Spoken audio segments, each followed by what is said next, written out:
Nalugi raw tayo noong 2025 at sabi ng administrasyon, babawi daw tayo sa 2026. Gaano tayo kalapit sa pangako na ito?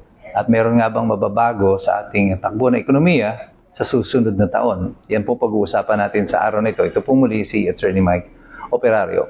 Sa recent Global Investment and Risk Resilience Index na ipinalabas, ang Pilipinas po ay nag-rank 169 out of 226 countries. Ibig sabihin, sa 226 na bansa, ang ranggo po natin ay 169 sa pinagtitiwalaan na investment destination sa buong mundo. And this places us as the fourth least, pang-apat sa pinakamababang ranggo na investment destination dito po sa Asian region. At tayo po ay also ranked as the third most corrupt na bansa dito po sa Southeast Asia, ranking only above Myanmar and Cambodia. Yung dalawang bansa po nito, pareho pong mayroong insurgency at meron pong mga giyera na nagaganap at the moment.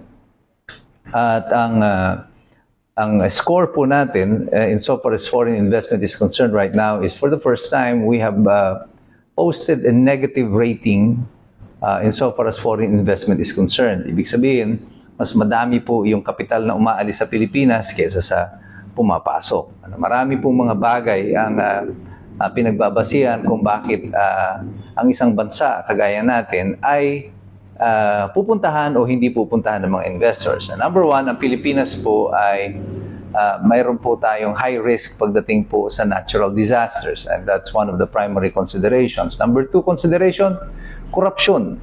Napakalaking issue po ang korupsyon sa ating bansa, at ito ang tinitingnan ng maraming mga investors kasi habang nagiging korap ang isang bayan o isang bansa, lalong nagiging mahal ang cost of investment.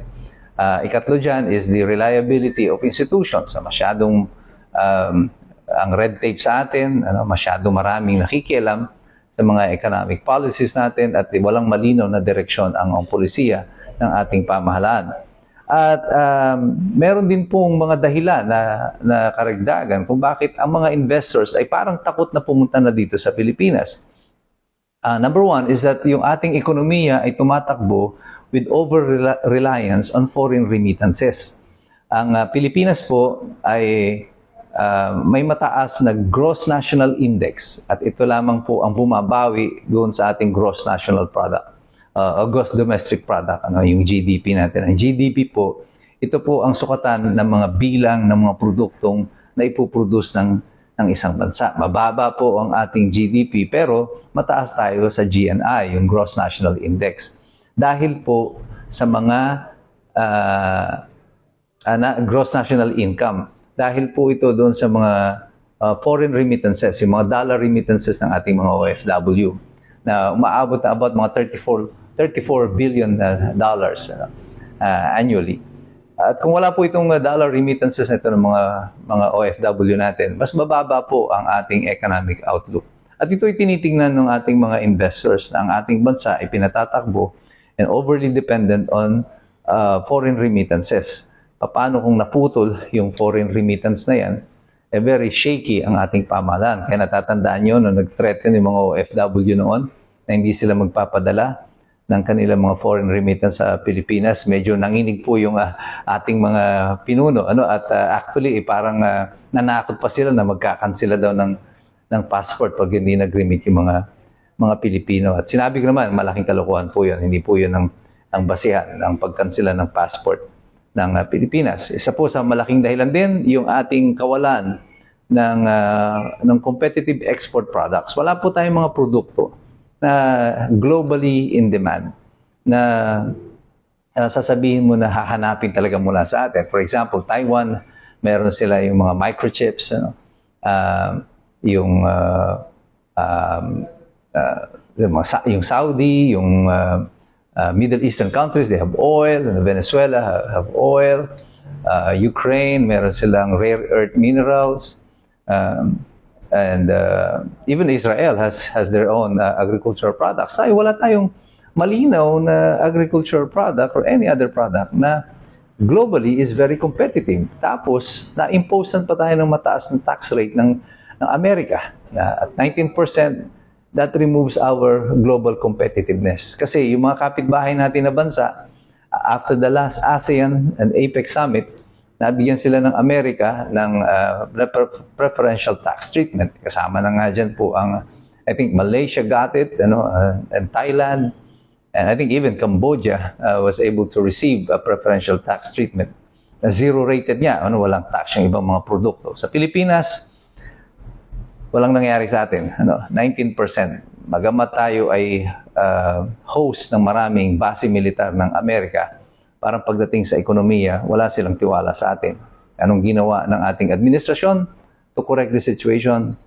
Well, unfortunately, wala po. At dahil nga po dito, even in the largest pineapple producer company natin sa Pilipinas, pinakamatanda na meron tayo, yung Dole Philippines, had to close shop. Nagsarado po sila because they could not compete on the global scale dahil yung mga produkto manggagaling sa Pilipinas ay papatawan ng 19%. Samantalang doon sa mga ibang bansa ay 0%. At ang tinanong ng ating presidente through Claire Castro, bakit daw tayo ay hindi nakakuha ng ganung preferential treatment, na sabi lang nila ay maapektuhan daw kasi agricultural product kaya hindi tayo nahingi ng reduction sa ating tax at 0%. Well, that's total baloney. Hindi po yun totoo. Niloloko lang nila tayo. Ang totoo niyan, hindi talaga tayo nire-respeto ng ating mga karatig bansa. Pagdating sa aspeto ng ekonomiya, kahit na ang Amerika, who is supposed to be a military ally, is turning out to be not a very good economic partner for the Philippines dahil wala silang special favor na binibigay sa atin.